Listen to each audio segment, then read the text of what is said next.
Просыпаясь ранним утром, самое страшное — это не увидеть его закрытых любимых глаз, не услышать его теплое сопение на ушко и не почувствовать знакомый родной запах его тела. Так страшно не ощутить кончики его пальцев на своем плече и не смотреть на него больше получаса, улыбаясь.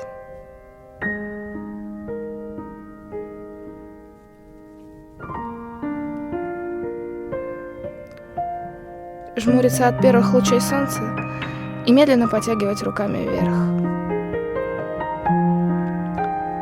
Одевать пушистые тапочки и завязывая растрепанные волосы, самое страшное — не увидеть его отражение в зеркале.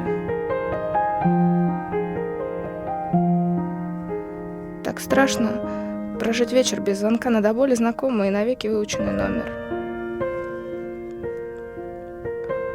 А еще страшнее за целые сутки не услышать нотки нежности в любимом голосе. Как же я жила без тебя все это время? Как мучилась бесконечными серыми буднями, крепко сжимая наше фото в руке. Как прятала лицо в подушку по ночам, чтобы никто не услышал моих слез. Ты же знаешь, я ненавижу плакать, но страх времени и одиночества постоянно побеждал меня.